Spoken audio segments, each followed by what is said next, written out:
સુરત રાહદારીઓ પાસેથી મોબાઈલની લૂંટ અને સ્નેચિંગ કરતી ગેંગ જપ્તે.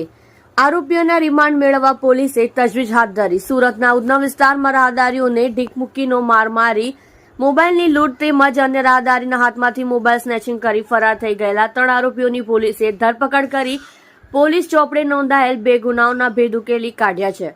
ઉધના પોલીસ ચોપડે નોંધાયેલા મોબાઈલ સ્નેચિંગ અને લૂંટની ઘટનામાં સંડોવાયેલા આરોપીઓને ઝડપી પાડવા સીસીટીવી ફૂટેજના આધારે અલગ અલગ ટીમો બનાવી તપાસ હાથ ધરવામાં આવી હતી.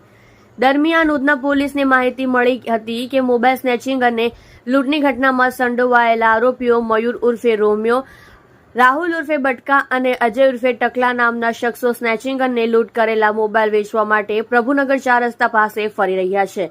જે માહિતી આધારે પોલીસની ટીમ દ્વારા વોચ ગોઠવી 3 આરોપીઓને સ્નેચિંગ અને લૂંટમાં ગયેલા 2 મોબાઈલ સાથે ઝડપી પાડ્યા હતા. 3 આરોપીઓની ધરપકડ કરી પોલીસ દ્વારા ઊંડાણપૂર્વકની પૂછપરછ હાથ ધરવામાં આવી છે. જે પૂછપરછમાં જાણવા મળ્યું હતું કે આરોપીઓએ 12મી માર્ચના રોજ વહેલી સવારે ઉધના સચિન રોડ પર આવેલા દશવેશ્વર મંદિર 4 રસ્તા પાસેથી પસાર થતા એક રાહદારીને આંતરી તેની સાથે મારઝૂડ કરી હતી. જાનથી મારી નાખવાની ધમકી આપી રાહદારી પાસે રહેલ મોબાઈલની લૂંટ ચલાવી 3 આરોપીઓ ફરાર થઈ ગયા હતા. આ ઘટના બાદ 3 આરોપીઓએ તે જ સમયે ભાટેના જોગેશ્વરી 3 રસ્તા ઉપરથી પસાર થતા એક રાહદારીને પણ નિશાન બનાવ્યો હતો. રાહદારીના હાથમાં રહેલ મોબાઈલ સ્નેચિંગ કરી 3 શખ્સો નાસી છૂટ્યા હતા.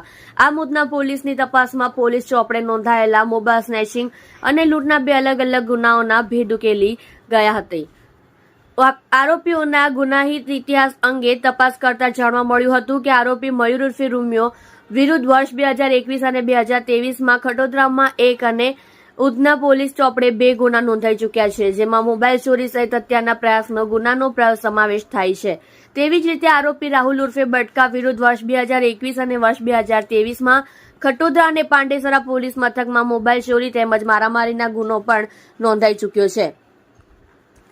જે ગુનામાં પણ અગાઉ તે પોલીસ દ્વારા તેની ધરપકડ કરવામાં આવી હતી. જ્યારે ત્રીજો આરોપી અજય ઉર્ફે ટકલા રાજેન્દ્ર ખલા વિરુદ્ધ પાંડેસરા મથકમાં મોબાઈલની ચોરીના 2 જેટલા ગુના નોંધાઈ ચૂક્યા છે. જે ગુનામાં અગાઉ તેની ધરપકડ પણ થઈ ચૂકી છે. ત્યારે આરોપીઓના રિમાન્ડ મેળવવાની તજવીજ ઉધના પોલીસે હાથ ધરી છે. ટીમ દ્વારા 3 આરોપીની ધરપકડની કાર્યવાહી ચાલુમાં છે.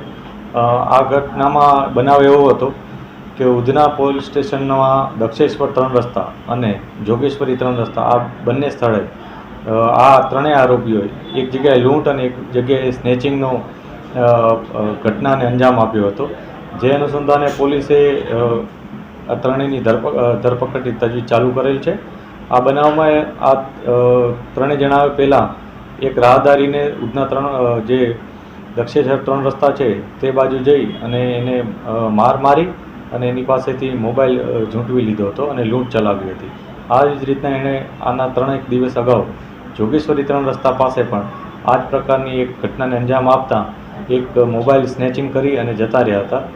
પોલીસને બાતમી મળી હતી કે આ 3 વ્યક્તિઓ આ પ્રકારનો એક મોબાઈલ જે લૂંટ અને સ્નેચિંગમાં મેળવેલ છે એ વેચવા માટે ક્યાંક પ્રયાસ કરી રહ્યા છે. જે બાબતે પોલીસે ઇન્ફોર્મેશનના આધારે 3ને પકડી પાડેલ હતા. આ 3 વ્યક્તિઓમાં એકનું નામ છે મયુર ઉર્ફે રોમિયો મનોજ જોશી, એકનું નામ છે રાહુલ ઉર્ફે બટકા પ્રકાશ પાટીલ અને ત્રીજાનું નામ છે અજય ઉર્ફે ટકલા રાજેન્દ્ર ખલા. આ 3 વ્યક્તિઓ પોલીસના હિરાસતમાં છે હાલમાં અને અગાઉ પણ આ 3 વ્યક્તિઓ લૂંટ અને આવા પ્રકારના સ્નેચિંગના બનાવોમાં સંડોવાયેલ છે. જે ઉધના, પાંડેસરા અને ખટોદરા આ 3 પોલીસ સ્ટેશનમાં આ લોકો વિરુદ્ધ ગુનો નોંધવામાં આવ્યો છે.